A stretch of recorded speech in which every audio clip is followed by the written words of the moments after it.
महला पंजवा। सा रुत सुहावी जित तुद संभाली, सो कम सहेला जो तेरी काली,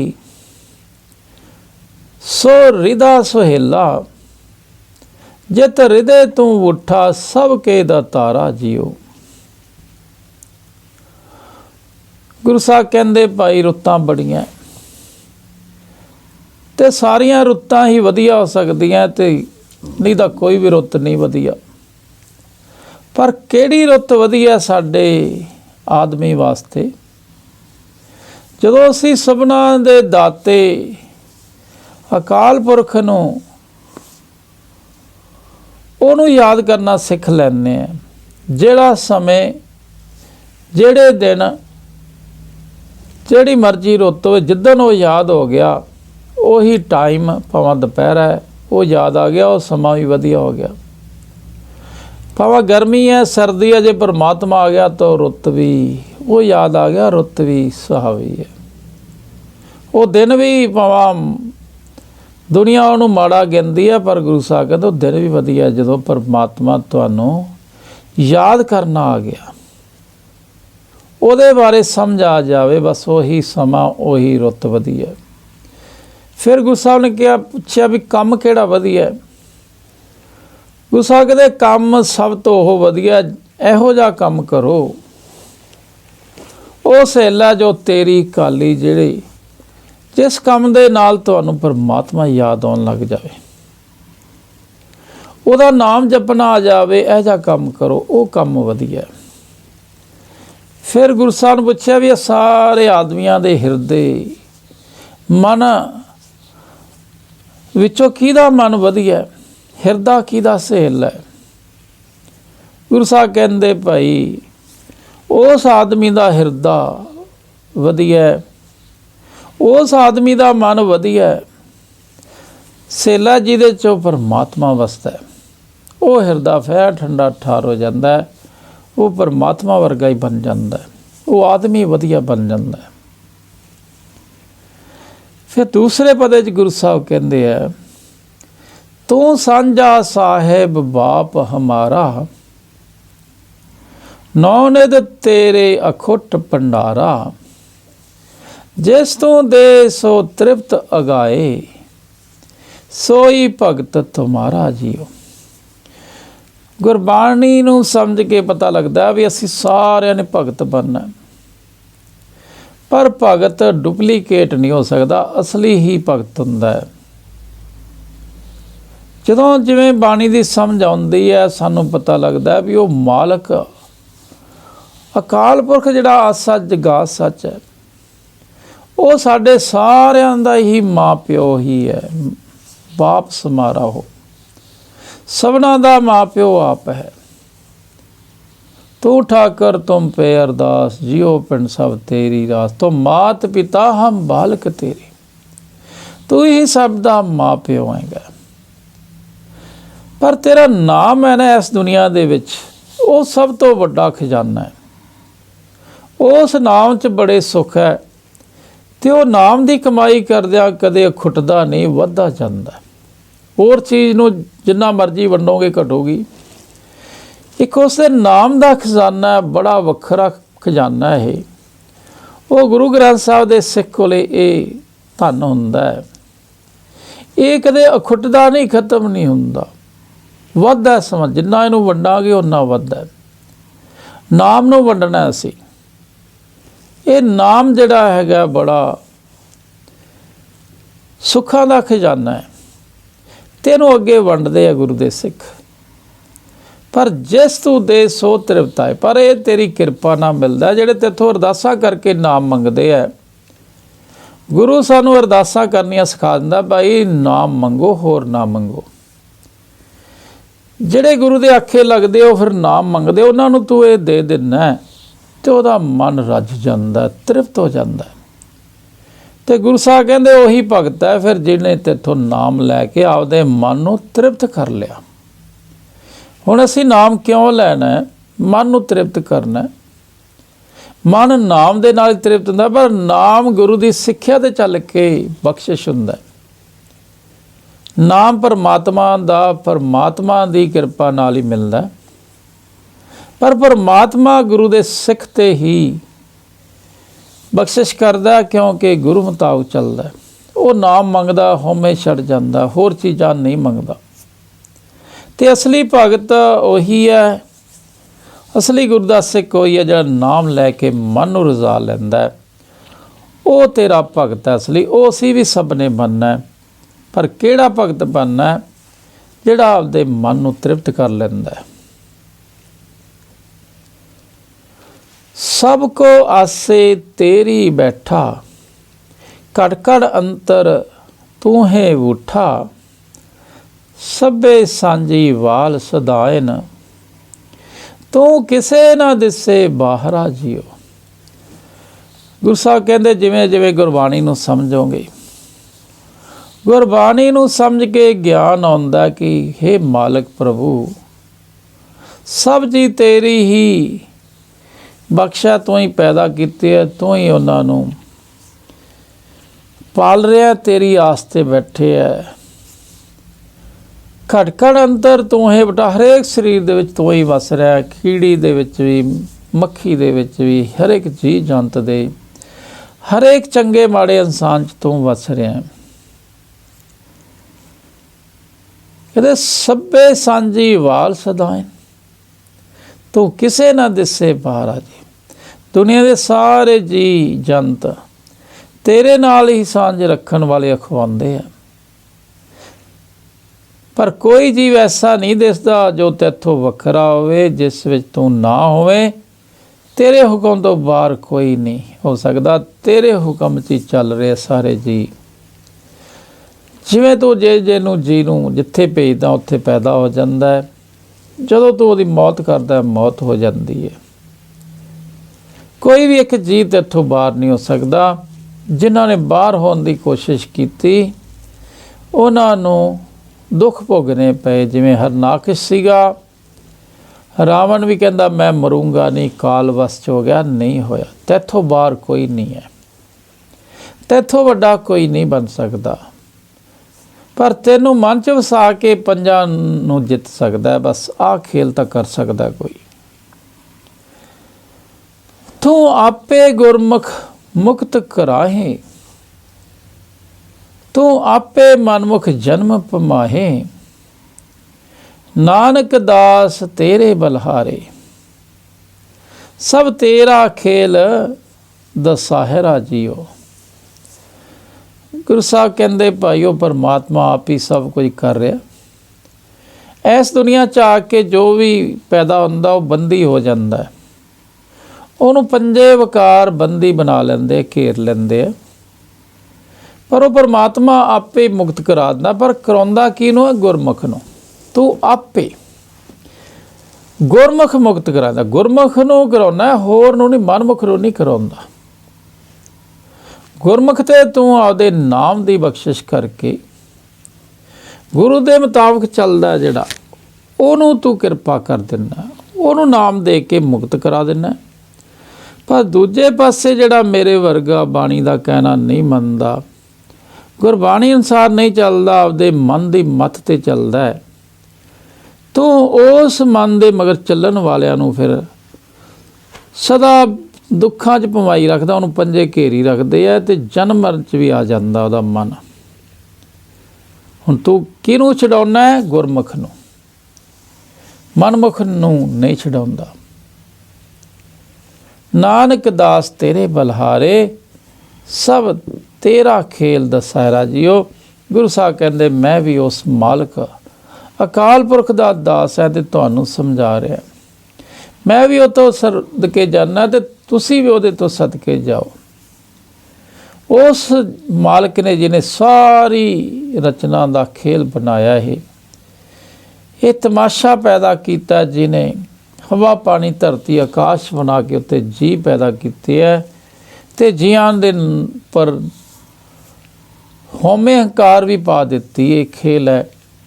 ਇਹ ਜੀਵ ਨੇ ਇੱਥੇ ਜਨਮ ਲੈ ਕੇ ਪੰਜਾਂ ਨੂੰ ਜਿੱਤਣਾ ਹੁੰਦਾ, ਪਰ ਪੰਜਾਂ ਨੂੰ ਤਾਂ ਹੀ ਜਿੱਤ ਸਕਦੇ ਆ, ਮੁਕਤ ਹੋ ਸਕਦੇ ਆ ਜੇ ਗੁਰਮੁਖ ਬਣੀਏ।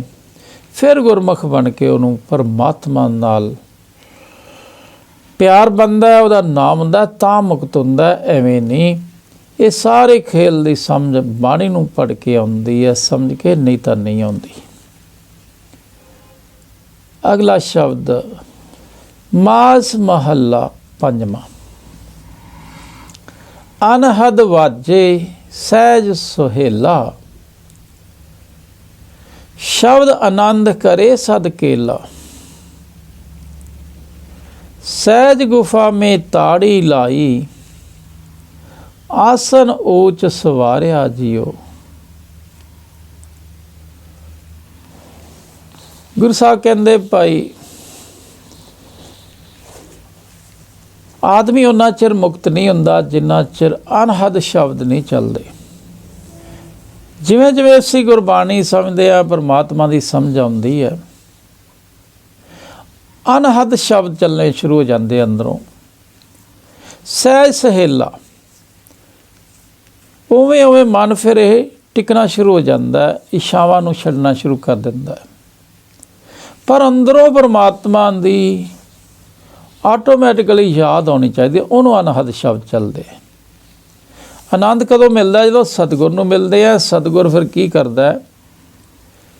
ਸਤਿਗੁਰ ਤਾਂ ਪਾਇਆ ਸਹਿ ਸੇਤੀ ਮਨ ਵਜੀਆਂ ਵਧਾਈਆਂ। ਮਨ ਦੇ ਵਿੱਚ ਅੰਦਰੋਂ ਜਦ ਸ਼ਬਦ ਚੱਲਦੇ ਆ, ਗੁਰੂ ਦੀ ਬਾਣੀ ਕੋਈ ਸੋਚਦਾ ਰਹਿੰਦਾ ਜਾਂ ਪਰਮਾਤਮਾ ਬਾਰੇ ਸੋਚ ਚੱਲਣ ਲੱਗ ਜਾਂਦੀ ਹੈ, ਉਦੋਂ ਫਿਰ ਮਨ ਹੈ ਜਿਹੜਾ ਪੰਜਾਂ ਚੋਂ ਨਿਕਲਣਾ ਸ਼ੁਰੂ ਹੁੰਦਾ। ਐਵੇਂ ਨਹੀਂ। ਹੁਣ ਅਸੀਂ ਅਨਹਦ ਸ਼ਬਦ ਵਾਲੀ ਅਵਸਥਾ 'ਤੇ ਜਾਣਾ। ਅਨਹਦ ਸ਼ਬਦ ਕੀ ਹੈ? ਕੰਮਕਾਰ ਕਰਦਿਆਂ ਵੀ ਸਾਡਾ ਸੁਰਤੀ ਹੈ ਜਿਹੜੀ ਪਰਮਾਤਮਾ ਬਾਰੇ ਸੋਚੇ, ਗੁਰੂ ਦੇ ਸ਼ਬਦਾਂ ਬਾਰੇ ਸੋਚੇ, ਉਸ ਅਵਸਥਾ 'ਤੇ ਜਾਣਾ ਪੈਣਾ। ਸ਼ਬਦ ਆਨੰਦ ਕਰੇ ਸਦ ਕੇਲਾ। ਜਿਵੇਂ ਜਿਵੇਂ ਸਾਡਾ ਮਨ ਹੈ, ਸੁਰਤੀ ਹੈ, ਇਹ ਗੁਰੂ ਦੇ ਸ਼ਬਦ ਬਾਰੇ ਸੋਚਦੀ ਹੈ, ਵਿਚਾਰਦੀ ਹੈ, ਕੰਮ ਕਰਦਿਆਂ ਵੀ ਕੋਈ ਨਾ ਕੋਈ ਸ਼ਬਦ ਮਨ 'ਚ ਚੱਲਣ ਲੱਗ ਜਾਂਦਾ ਹੈ। ਜਿਵੇਂ ਜਿਵੇਂ ਮਨ ਗੁਰੂ ਦੇ ਸ਼ਬਦ ਨਾਲ ਜੁੜਦਾ ਹੈ, ਪਰਮਾਤਮਾ ਬਾਰੇ ਸੋਚਣ ਲੱਗ ਜਾਂਦਾ ਹੈ, ਇਹ ਫਿਰ ਆਨੰਦ 'ਚ ਆਉਣਾ ਸ਼ੁਰੂ ਹੋ ਜਾਂਦਾ ਹੈ। ਪਰਮਾਤਮਾ ਦਾ ਰੰਗ ਮੰਨਣ ਲੱਗ ਜਾਂਦਾ, ਯਾਦ ਆਉਣ ਲੱਗ ਜਾਂਦੀ ਹੈ। ਪਰ ਗੁਰੂ ਦਾ ਸ਼ਬਦ ਪਹਿਲਾਂ ਮਨ 'ਚ ਜਾਂਦਾ, ਫਿਰ ਆਪਣੇ ਆਪ ਹੀ ਅੰਦਰੋਂ ਚੱਲਦੀ ਰਹਿੰਦੀ ਹੈ। ਸਹਿਜ ਗੁਫਾ ਮੇਂ ਤਾੜੀ ਲਾਈ, ਆਸਣ ਊਚ ਸਵਾਰਿਆ ਜੀ। ਇਸ ਤਰ੍ਹਾਂ ਗੁਰੂ ਦੀ ਮਿਹਰ ਦੇ ਨਾਲ ਗੁਰਬਾਣੀ ਸਾਡੇ ਹਿਰਦੇ ਜਾਂਦੀ ਹੈ, ਵਿਚਾਰ ਮੰਡਲ 'ਚ ਜਾਂਦੀ ਹੈ। ਉੱਥੇ ਫਿਰ ਵਿਚਾਰਾਂ ਹੋਣ ਲੱਗ ਜਾਂਦੇ ਵੀ ਆਹ ਸ਼ਬਦ ਮੈਂ ਪੜ੍ਹਿਆ ਸੀ, ਇਹ 'ਚ ਗੁਰੂ ਸਾਹਿਬ ਆਹ ਕਹਿੰਦੇ ਸੀ, ਦੂਸਰਾ ਸ਼ਬਦ ਪੜ੍ਹਿਆ ਸੀ, ਉਹਦੇ 'ਚ ਆਹ ਕਹਿੰਦੇ ਸੀ। ਫਿਰ ਉਹ ਪਰਮਾਤਮਾ ਨੂੰ ਵੀ ਭਾਲਣ ਲੱਗ ਜਾਂਦਾ ਹੈ। ਇਸ ਤਰ੍ਹਾਂ ਗੁਰੂ ਦੀ ਮਿਹਰ ਦੇ ਨਾਲ, ਗੁਰੂ ਦੇ ਗਿਆਨ ਦੇ ਨਾਲ ਅੰਦਰ ਮਨ ਦੇ ਵਿੱਚ ਹੀ ਇੱਕ ਸਮਾਧੀ ਲੱਗਦੀ ਹੈ, ਯਾਦ ਚੱਲਦੀ ਹੈ ਕਿ ਸਭ ਤੋਂ ਉੱਚੇ ਅਕਾਲ ਪੁਰਖ ਦੇ ਸੋਹਣੇ ਚਰਨਾਂ ਦੀ ਯਾਦ ਆਉਣ ਲੱਗ ਜਾਂਦੀ ਹੈ। ਉਹਨੂੰ ਸਭ ਥਾਂ ਵਸਦਾ ਦੇਖਦਾ, ਉਹਦੀਆਂ ਸਿਫਤਾਂ ਕਰਨ ਲੱਗ ਜਾਂਦਾ, ਅੰਦਰੋਂ ਹੀ ਚੱਲਦਾ। ਉਹ ਜਿਵੇਂ ਅੰਦਰੋਂ ਹਰੇਕ ਆਦਮੀ ਦੇ, ਅੱਜ ਆਮ ਆਦਮੀ ਦੇ ਕੀ ਚੱਲਦਾ? ਲੋਭ ਬਾਰੇ, ਮੋਹ ਬਾਰੇ, ਹੰਕਾਰ ਬਾਰੇ, ਇਹ ਪੰਜਾਂ ਬਾਰੇ ਚੱਲਦਾ ਰਹਿੰਦਾ। ਪਰ ਗੁਰੂ ਗ੍ਰੰਥ ਸਾਹਿਬ ਦੇ ਸਿੱਖ ਦੇ ਅੰਦਰ ਬਾਣੀ ਚੱਲਣ ਲੱਗ ਜਾਂਦੀ ਹੈ, ਫਿਰ ਪਰਮਾਤਮਾ ਬਾਰੇ ਫੁਰਨੇ ਬਣਨ ਲੱਗ ਜਾਂਦੇ ਆ। ਉਹ ਫੁਰਨਿਆਂ ਨੇ ਹੀ ਪਿਆਰ ਪੈਦਾ ਕਰਨਾ ਹੁੰਦਾ ਉਹਦੇ ਨਾਲ।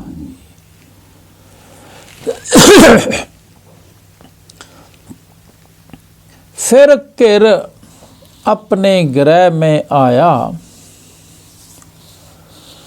फिर कर अपने गृह में आया,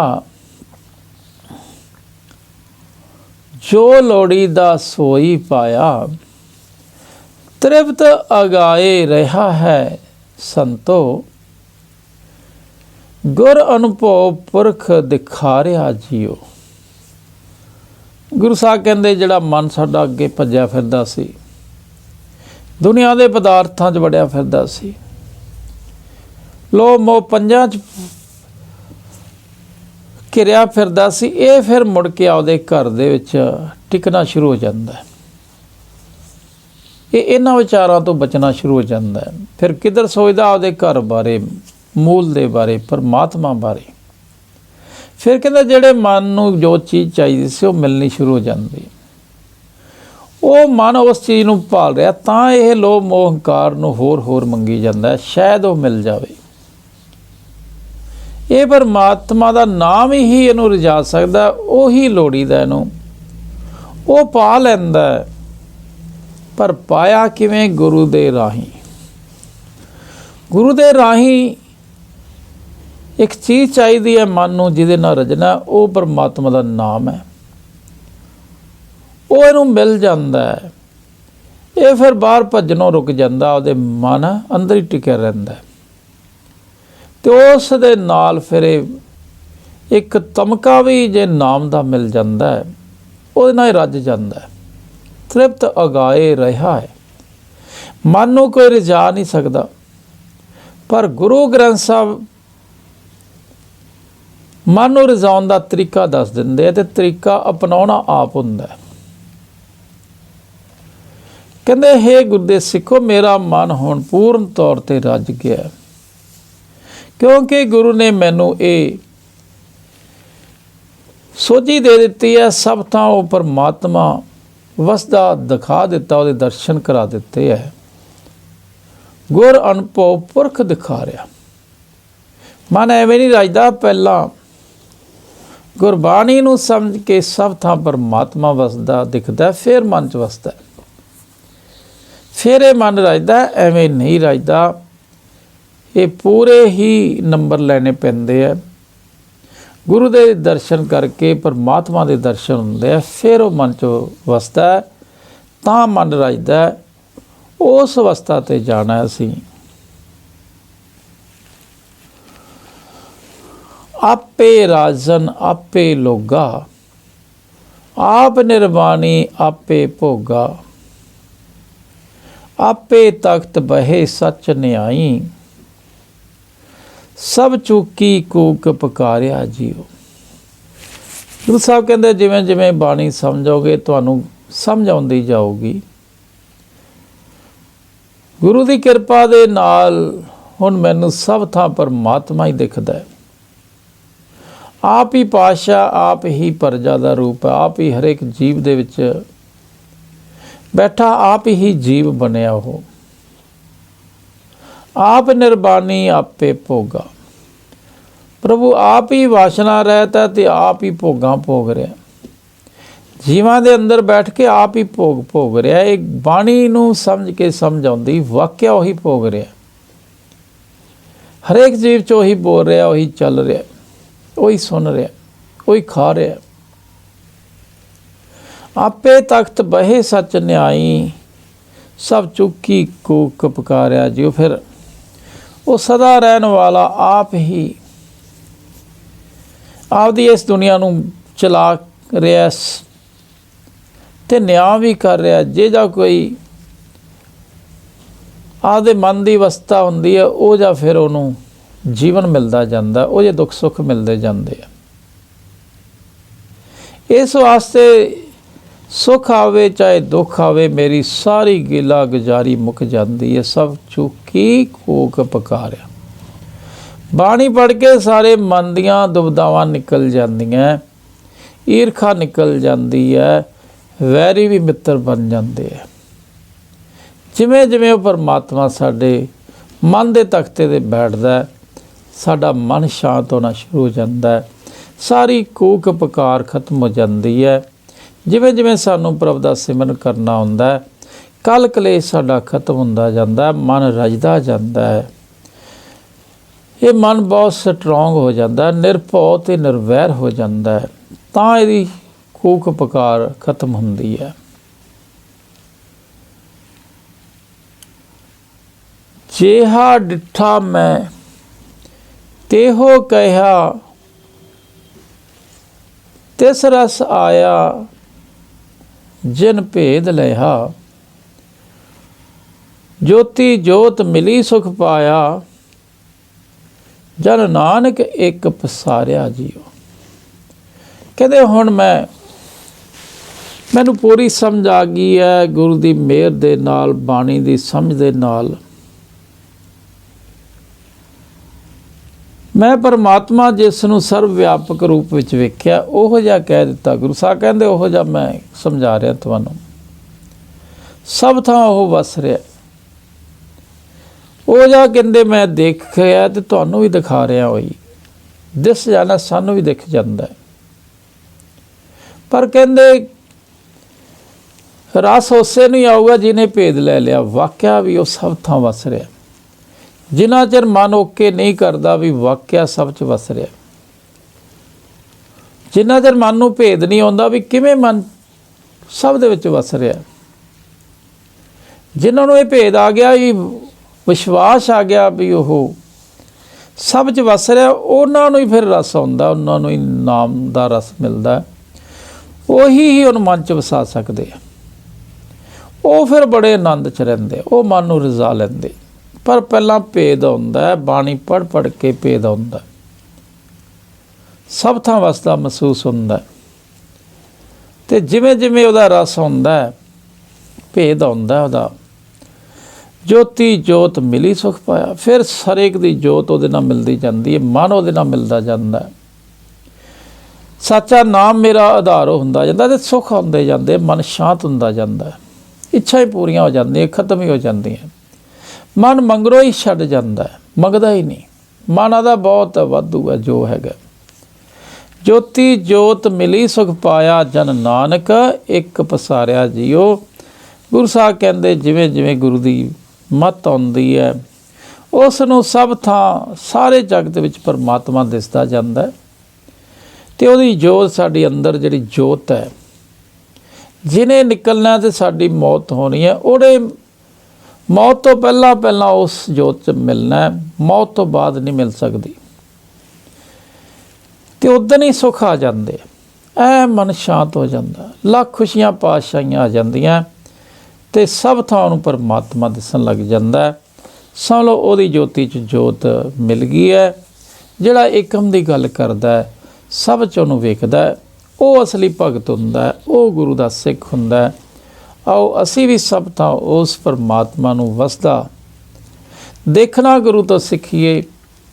ਗੁਰਬਾਣੀ ਸਾਨੂੰ ਸਭ ਥਾਂ ਪਰਮਾਤਮਾ ਵਸਦਾ ਦਿਖਾ ਰਹੀ ਹੈ, ਅਤੇ ਜਿਵੇਂ ਜਿਵੇਂ ਉਹਨੂੰ ਦੇਖਦੇ ਜਾਵਾਂਗੇ, ਮਨ ਉਹਦੇ ਨਾਲ ਜੁੜਦਾ ਜਾਊਗਾ ਅਤੇ ਮਨ ਸ਼ਾਂਤ ਹੁੰਦਾ ਜਾਊਗਾ।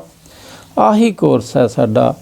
ਅਸੀਂ ਬਾਣੀ ਨੂੰ ਗੁਰੂ ਮੰਨ ਕੇ ਇਹਦੇ ਮੁਤਾਬਕ ਚੱਲ ਕੇ ਆਪਦੇ ਮਨ ਨੂੰ ਸ਼ਾਂਤ ਕਰਨਾ। ਪਰ ਮਨ ਸ਼ਾਂਤ ਉਦੋਂ ਹੀ ਹੋਊਗਾ ਜਦੋਂ ਸਾਡਾ ਮਨ ਆ ਸੱਚ ਗਾ ਸੱਚ ਨਾਲ ਜੁੜੂਗਾ, ਜਦੋਂ ਉਹਦੀ ਇਹਨੂੰ ਸਮਝ ਆਊਗੀ ਤਾਂ ਜੁੜੂਗਾ। ਅਤੇ ਗੁਰਬਾਣੀ ਨੂੰ ਜਿੰਨਾ ਵੱਧ ਤੋਂ ਵੱਧ ਕੋਈ ਵਿਚਾਰੂਗਾ, ਓਨਾ ਹੀ ਛੇਤੀ ਉਹਦੇ ਨਾਲ ਜੁੜਦਾ ਜਾਂਦਾ। ਆਓ ਅਸੀਂ ਵੀ ਸਾਰੇ ਗੁਰੂ ਤੋਂ ਕੁਰਬਾਨ ਹੋ ਕੇ, ਗੁਰੂ ਗ੍ਰੰਥ ਸਾਹਿਬ ਜੀ ਨੂੰ ਗੁਰੂ ਮੰਨ ਕੇ, ਖੁਦ ਆਪ ਗੁਰਬਾਣੀ ਨੂੰ ਵੱਧ ਤੋਂ ਵੱਧ ਖੋਜੀਏ। ਸਾਰਾ ਗ੍ਰੰਥ ਸਾਹਿਬ ਆਪ ਖੁਦ ਸਮਝਣ ਵਾਸਤੇ ਪੜ੍ਹੀਏ, ਵਿਚਾਰਨ ਵਾਸਤੇ ਪੜ੍ਹੀਏ, ਗੁਰਬਾਣੀ ਅਨੁਸਾਰ ਚੱਲਣ ਵਾਸਤੇ ਪੜ੍ਹੀਏ। ਫਿਰ ਨਜ਼ਾਰਾ ਦੇਖਿਓ ਕਿੰਨੀਆਂ ਸਾਨੂੰ ਖੁਸ਼ੀਆਂ ਮਿਲਦੀਆਂ, ਆਨੰਦ ਮਿਲਦੇ ਹੈ। ਬਹੁਤ ਕੁਛ ਦੇਣਾ ਸਾਨੂੰ ਗੁਰਬਾਣੀ ਨੇ, ਪਰ ਦੇਊ ਤਾਂ ਹੀ ਜੇ ਆਖਾਂ ਮੰਨਾਂਗੇ। ਆਓ ਅੱਜ ਤੋਂ ਅਸੀਂ ਸਾਰੇ ਗੁਰਬਾਣੀ ਅਨੁਸਾਰ ਚੱਲਣ ਦੀ ਕੋਸ਼ਿਸ਼ ਕਰੀਏ, ਸਮਝਣ ਦੀ ਕੋਸ਼ਿਸ਼ ਕਰੀਏ। ਸੋ ਸਾਧ ਸੰਗਤ ਜੀ, ਅਸੀਂ ਅੱਜ 4 ਸ਼ਬਦ ਆਪਾਂ ਕੀਤੇ ਹੈ। 4 ਸ਼ਬਦਾਂ ਨੂੰ ਪੜ੍ਹਦਿਆਂ ਤੋਂ, ਵਿਚਾਰਾਂ ਕਰਦਿਆਂ ਤੋਂ ਹੋਈਆਂ ਲੱਖਾਂ ਕਰੋੜਾਂ ਗਲਤੀਆਂ। ਭੁੱਲਣਹਾਰ ਹੈ, ਕੁਛ ਨਹੀਂ ਆਉਂਦਾ, ਬਸ ਜਿੰਨੀ ਕੁ ਮਾਲਕ ਕਿਰਪਾ ਕਰਦਾ ਉਨੀ ਕੁ ਕੋਸ਼ਿਸ਼ ਕਰ ਲੈਂਦੇ ਹਾਂ। ਪਰ ਵਿਚਾਰ ਕਰਦਿਆਂ ਤੋਂ, ਪੜ੍ਹਦਿਆਂ ਤੋਂ ਗਲਤੀਆਂ ਹੋਣਾ ਸੁਭਾਵਿਕ ਹੈ, ਹੋਣਗੀਆਂ। ਪਰ ਸਾਧ ਸੰਗਤ ਬਖਸ਼ਣਯੋਗ ਹੈ, ਬਖਸ਼ ਦੇਣਾ। ਅੱਗੇ ਤੋਂ ਅਰਦਾਸ ਕਰਨੀ ਕਿ ਬਾਣੀ ਆਪਾਂ ਨੂੰ ਵਿਚਾਰਨੀ ਆ ਜਾਵੇ, ਬਾਣੀ ਅਨੁਸਾਰ ਚੱਲਣਾ ਆ ਜਾਵੇ। ਇਹ ਅਰਦਾਸਾਂ ਕਰਨੀਆਂ ਅਸੀਂ। ਇਹਨਾਂ ਕਹਿੰਦੇ ਖਿਮਾ ਦੇ ਜਾਚਕ ਹਾਂ। ਵਾਹਿਗੁਰੂ ਜੀ ਕਾ ਖਾਲਸਾ, ਵਾਹਿਗੁਰੂ ਜੀ ਕੀ ਫਤਿਹ। पाते अबर न तेरी पाते।